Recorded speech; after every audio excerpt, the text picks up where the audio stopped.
Greetings. Welcome to the Money Script Podcast. I'm your host, Johan Sahirenys, financial advisor and financial literacy educator.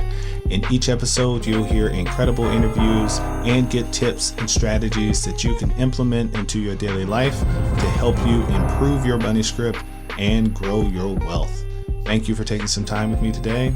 Let's get into this episode of the Money Script.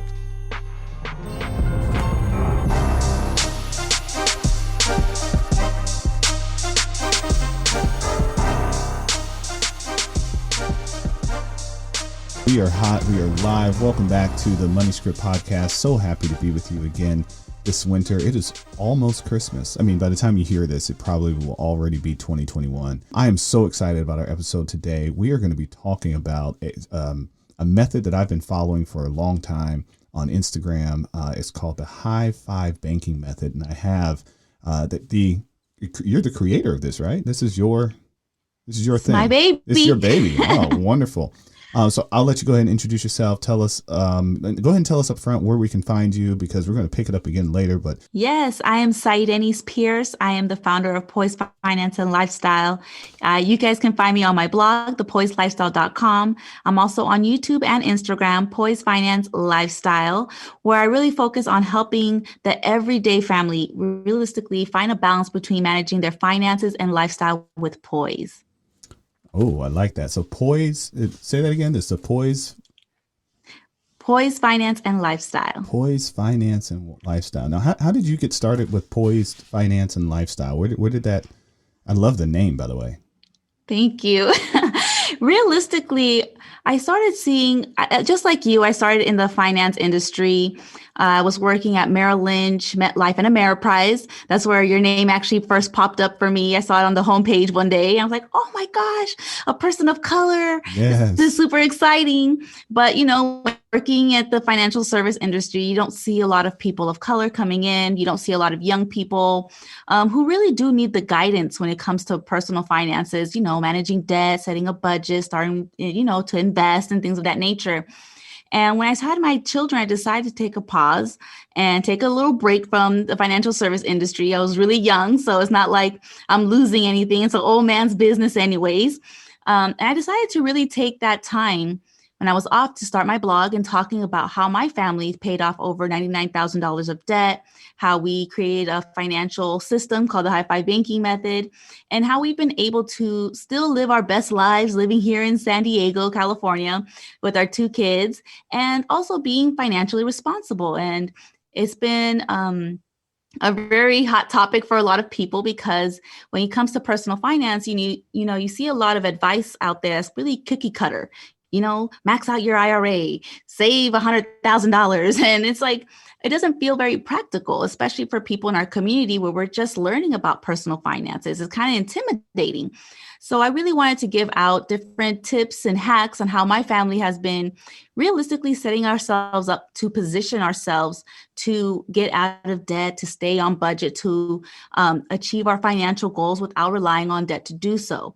And that's been pretty much the basis of Poised Finance and Lifestyle. I understand as a mom, as a millennial, that you want to enjoy life, but I also understand, because I have a finance degree, that we have to be financially responsible. We have to budget, have an emergency fund.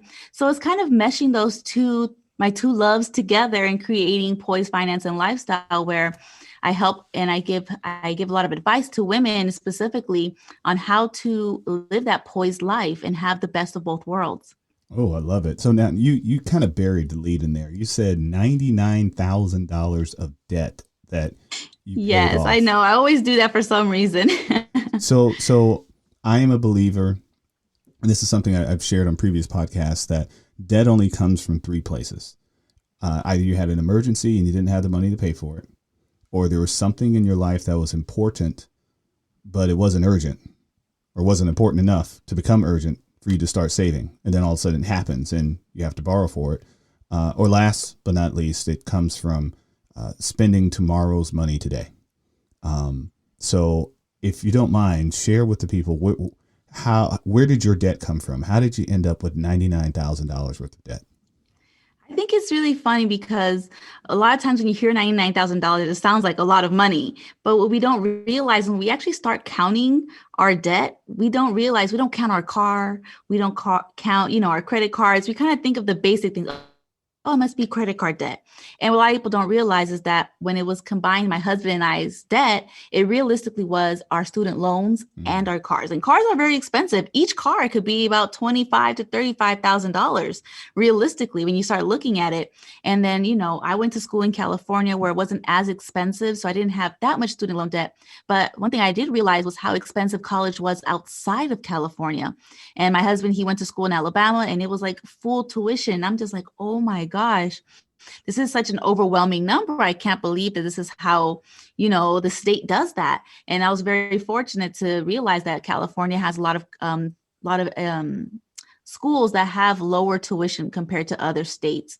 So we first started tackling our debt, focusing on the things that scared us the most. And when you're in the financial service industry, you can't file bankruptcy. And I think that's the one thing that really scared me was that, student loans, you can't really file bankruptcy to get out of that. It's kind of just chasing you all over the place. Yeah. And, instead of living in fear and thinking that, I'm going to be in a bad financial situation, I'm going to lose my career, my whole, everything that I worked hard for, I wanted to get that out of the way. So my husband and I, we prioritized paying off our student loans and eventually paying off our cars just so that we can start feeling a little bit more easier to breathe, especially in California, how expensive the cost of living is.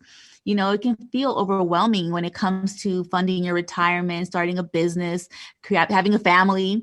So we wanted to lower that burden and lower our cost of living so that it could be bearable. Sorry about that. Instead of feeling so overwhelming and unrealistic for us. So you mentioned the majority of it was student loans and car debt. Yes. And for listeners out there, when you hear me speak of those three reasons that individuals get into debt, that does include student loans and cars.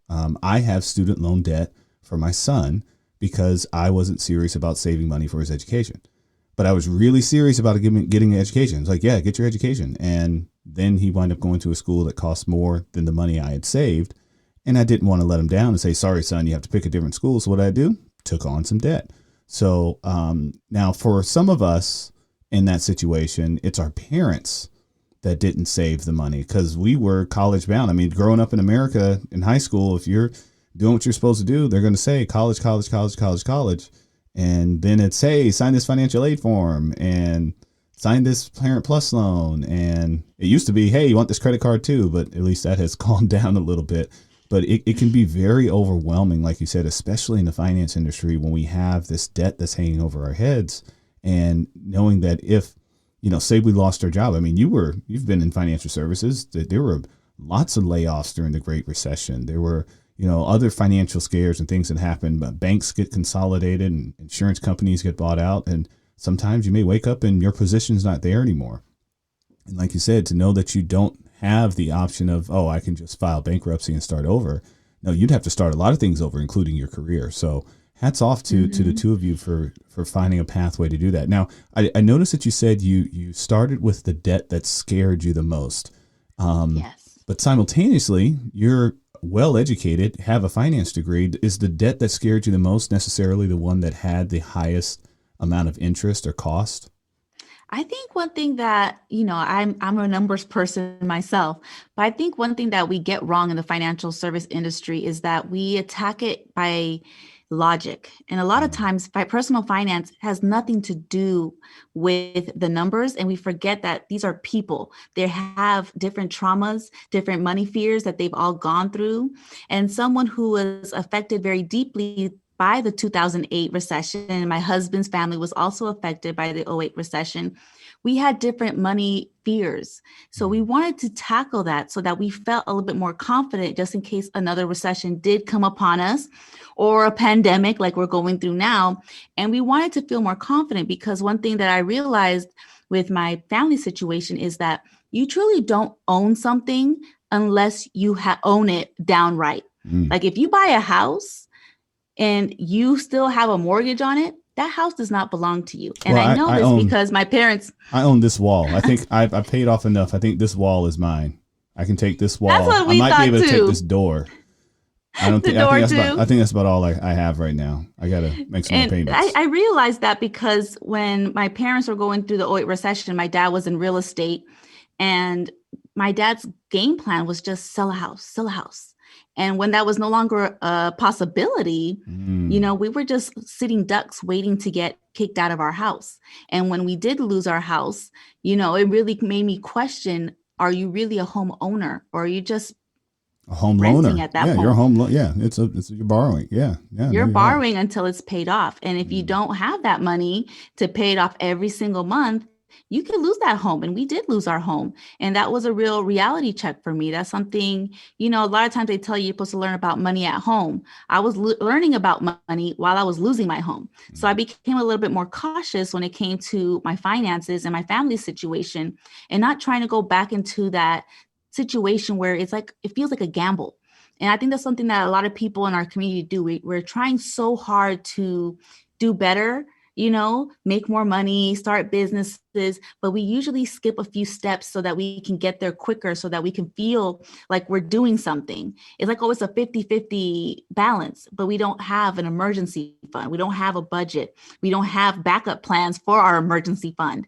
And that's when I started realizing there's a lot more to personal finances than just the numbers. It really is mental, psychological, and we have to play to those little, micro tweaks that we need to do with our habits so that we can actually get better with money and not make it feel like we're gambling or that we're positioning ourselves to lose it all. And that's something, my dad was in real estate, like I said, and if the economy's good, we're doing good. If the economy's bad, we're doing bad. And it always felt like we were starting over. And I just wanted to stop that generational curse of that lifestyle and start living with a little bit more stability. And I don't know if it's because I'm a woman or because I'm in finance that, I my goals aren't really focused on getting a house, getting to retirement. It's, can I maintain that house? Can I stay retired? And that mindset really does shift when you've gone through some things and you're starting to question everything that you've learned and everything that you've been told about personal finances.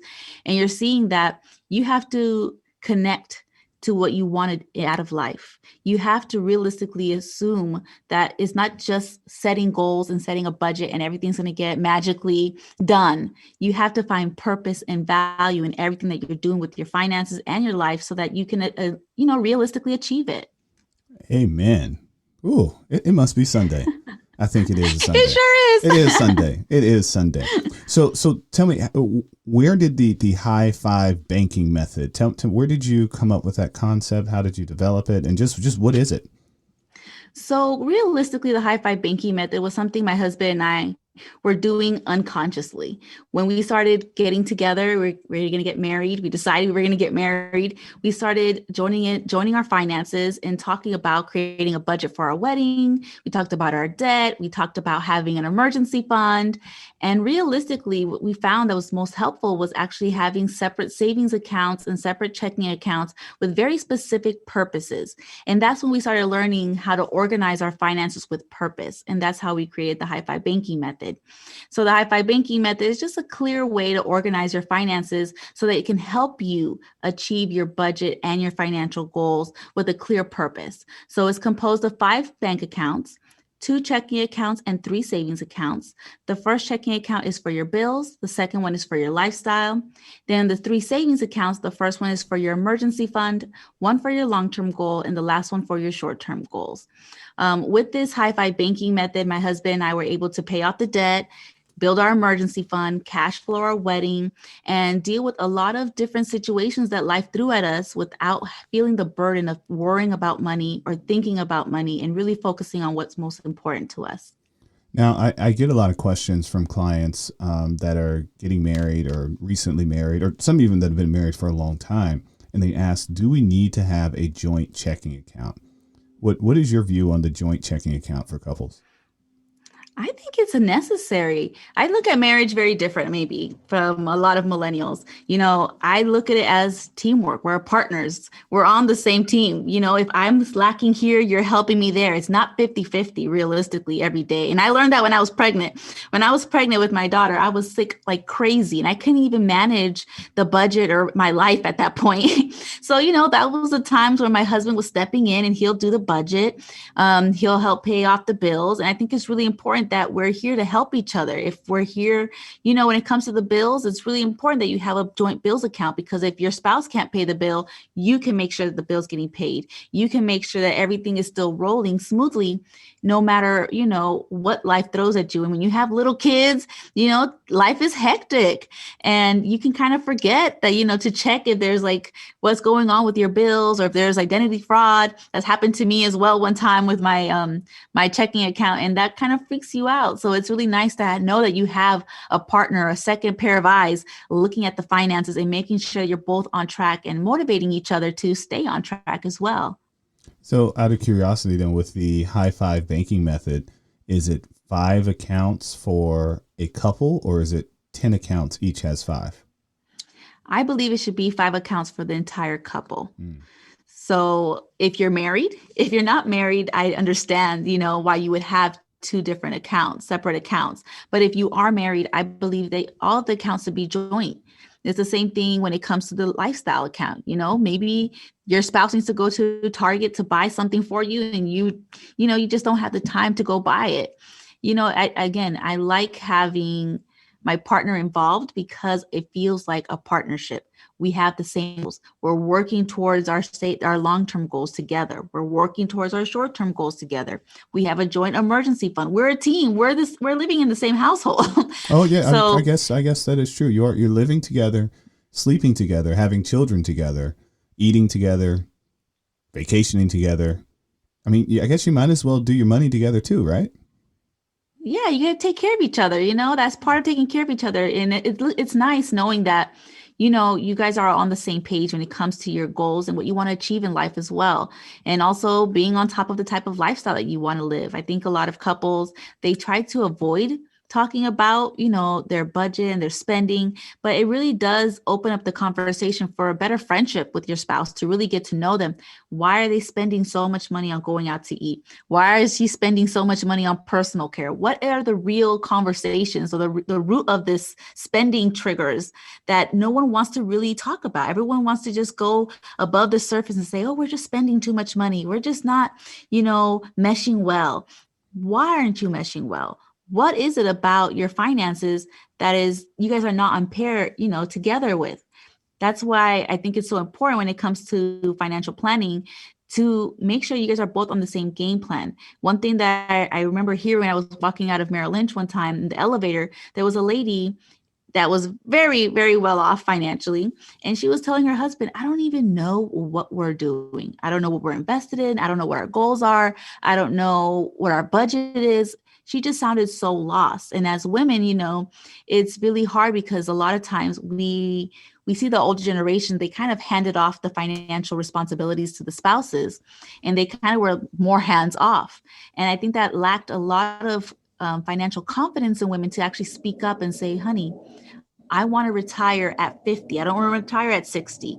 I want to have an emergency fund of 6 months, not 3 months. I want to make sure that we're putting money in the budget for us to go out to eat on date nights. You can't feel confident having those conversations if you're not involved.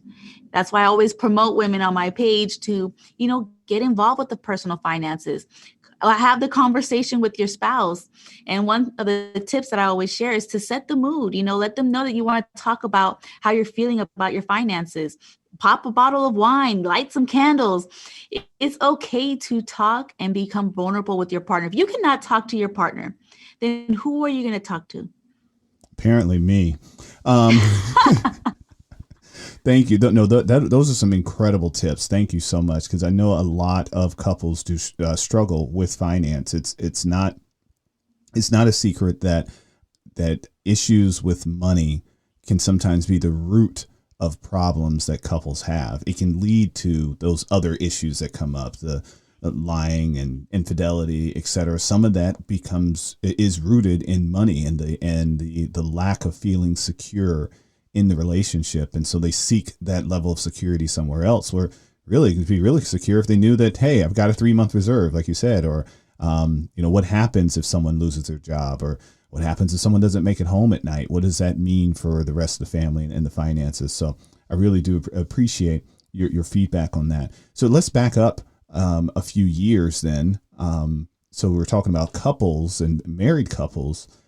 What about the college students that, maybe started dating in college, didn't have a lot of money conversations. Now they're out of college and they're engaged and they're talking about, wanting to build a life together.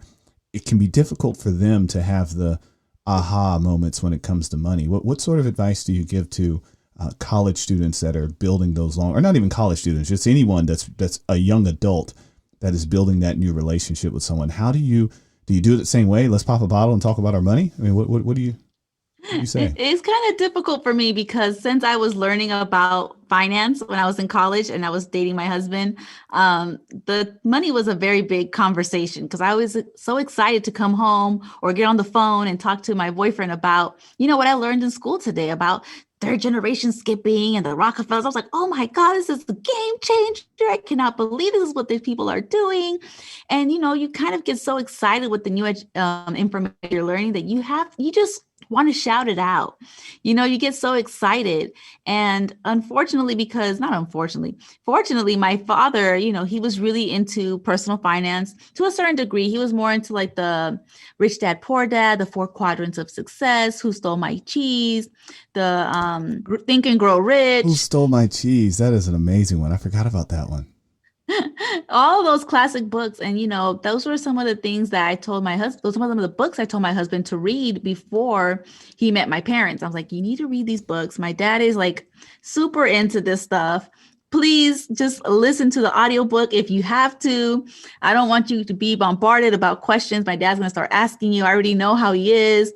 So it was kind of like, that was the first time that my husband started learning about, self-development books, money books. And we started off like that, just recommending books that we've heard and that, changed my life as a child growing up. I grew up, my dad was those books when they first came out.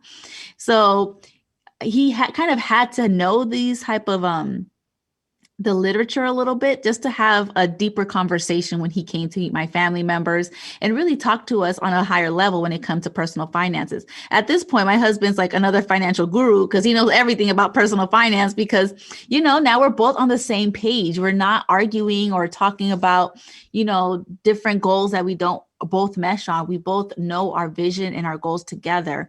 And when you're starting to build together, I think it's really important to, keep promoting self-education. I think that's one of the biggest things. I know a lot of couples, when they were talking about getting out of debt, they used to listen to Dave Ramsey on YouTube, or they'll put motivational speakers on YouTube and church on YouTube. A lot of things that just, unconsciously they're hearing. And it might not be that they want to hear it, but do it while you're cleaning. Everyone has to clean. Just listen to it in the background. And there's going to be nuggets that they're going to hear. And they're going to be like, you know what? That makes sense. I like that, what he said. I don't like everything they said, but I like that, specific quote that they said. And it really starts the conversation. You can pause it. And my husband and I still do that. We do that now till this day. We'll hear something. It's just playing in the background. Then we'll pause it and have a deep conversation on it. And it just gets the ball rolling a little smoother without it feeling forced. Something that we're naturally just doing together. Indeed. So let's get to our favorite question. Let's get to our segment about your first memories of money. So I'm curious, when did you realize that money was a thing to be spent, to be saved, to be put into a piggy bank? What was your first memory of money? To be honest, my first memory of money was one that my mom will never let me forget. I think my dad got me like a little Minnie Mouse watch from like Disneyland. And this one lady at my dad's office, she's like, oh, you're so cute. I love your little watch. Where'd you get it from? And I said, Papito con money. And that's just, daddy got it with money. And I started realizing that, in order to get anything in life, you have to work hard for it. And I know that my dad was always such a hard worker. I remember seeing my dad leave early in the morning to go work, and he'll come late at night. And I knew that he was putting in the work in order to like spoil us and take care of us and realistically make sure that we had everything that we needed. Especially, you know, when you're minorities, they're not making a lot of money in the beginning of their careers, especially when you're, my parents are both from Dominican Republic. So, you know, being able to buy your kids nice things is very rare. And my dad, that was one of the things he really wanted to do, is make sure that I had everything that I needed here in America. I didn't feel left out. That was my first memory of money, of being proud that, you know, my dad bought me something and he worked hard for it. So how do you feel that memory influences your finances today? I'm spoiled. No, I'm playing. It reminds me to put money aside for my lifestyle, to not feel guilty that, you know, I want to spend money. And I think sometimes personal finances and a lot of financial gurus make us feel bad for having a lifestyle. And it also, you know, that's something that's not true, in my opinion. When I was paying off debt, I needed to put money aside so I can go get my nails done or get my eyebrows done, buy a little Starbucks. It's not going to break the bank. To me, it was more of putting a cap on it, you know, making sure I had money available, specific budget to go and enjoy myself. But then once it finished, it's no more, you know, I got to continue waiting until the next paycheck or until the next time I have money in my lifestyle account to really go and enjoy myself. And it gave me the flexibility to know I don't need to be feeling guilty about my money at all. There's no point in doing that. It's just reversing you backwards into a mindset of scarcity instead of abundancy. Indeed, that is very true. I can completely relate to the idea of the concept that sometimes a lot of the things that people may read and listen to, it may leave them feeling guilty for some of the decisions they made. I was just sharing with a client the other day. I said, forgive yourself. This is a decision you made 7 years ago. Forgive yourself. Now you're living with it. And you get to adapt, but stop beating yourself up off this one money mistake that you made 7 years ago. Yes, you still have to live with it today, but you don't have to live with the guilt. Just, you did it. It was buying. She bought a house. She bought probably more of a house than she probably should have at the time. But, you know, banks were just handing out money like it was, I don't know, money. But she really needed to let that go so that she could move forward and feel okay about, yes, it's okay if you want to reward yourself a little bit. Yes, it's Christmas. I'm looking at clients' budgets all last week at their spending, and yeah, I expect the gifts category to be high. You know, and they're like, "Oh my gosh, I spent so much money." It's like, you haven't purchased any gifts since last year. It's okay. That's what you saved this money for, so that you could do that. So it's okay to live a little and to give yourself some grace, and like you said, live in that abundance of knowing that especially if you're following some sort of plan like the high five banking method, or any other financial plan that's going to help you get to where you can know that you are doing the things that you need to do, so you can afford to do the things that you want to do as well. I love that. Yes, exactly. And I feel like a lot of people, we just need to be reminded a little bit. It's okay to have hobbies. It's okay to want to buy your mom a coffee. It's not a crime. Just make sure that you're still, you know, thinking about your bills, prioritizing your bills, having money set aside for your emergency fund, and saving for the things you want without relying on debt. You know, I think a lot of times we get so brainwashed that we need our credit cards, that we need to be in debt. We need to, you know, rely on these false realities in order to get what we want. That's not true. We can save for it slowly. If you want to save for a trip to Dominican Republic, you can do it. You don't have to pay for it all at one time. You can save for it slowly. And that's another thing I love about the short-term goals account. It really makes you think about what is that you want to achieve this year. You know, it might be fun, like a trip, or it might be a little boring, like paying your car registration. That thing, mine is every January. It's like the worst timing ever. A trip? What is that? I haven't done that right? since What is February. that? Oh my gosh. You mentioned one other thing that I want to hit on, because it's like I said, it's the first of the year by the time you're hearing this, audience. The reliance on credit cards can be brainwashing, and sometimes it can cost you more than you think you're getting. So what I encourage you to do, if you are one of those individuals that does not pay your credit card off every month. Okay, you know who you are. So if you're not paying your credit card off every month, but you are using the credit card, whether it's for a trip or you used it for whatever you used it for, I encourage you to look at your full 2020 history and find out if your interest charges exceeded the value of the points that you received. Because I find a lot of people with credit cards will chase the points. Like, oh, I got to get these points, or oh, I'm saving up for this trip. But meanwhile, they're carrying a $4,000 or $5,000 balance on their credit card at 20%.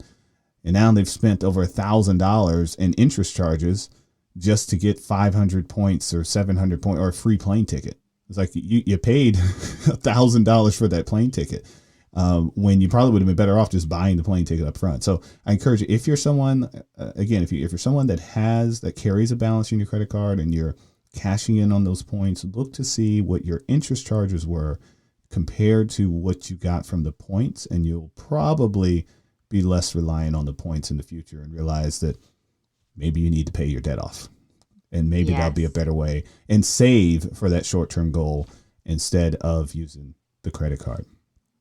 So I love that. Yeah, I feel like I see that as well. A lot of people chasing credit cards, chasing high yield savings accounts, and chasing investments. And I'm like, you guys need to start.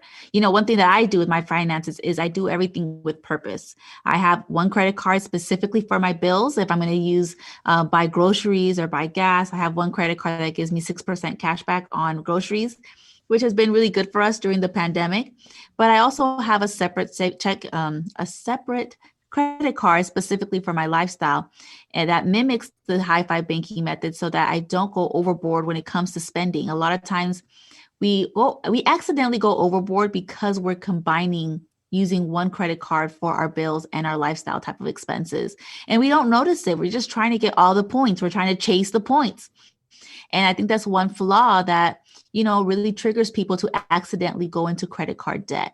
So by separating that and making sure you're only using one credit card with a lot of purpose, that will make it a little bit easier for you to stay on track and know that you're spending money on this credit card to buy groceries, but you have the money in your bills checking account to cover that expense and pay it off in full.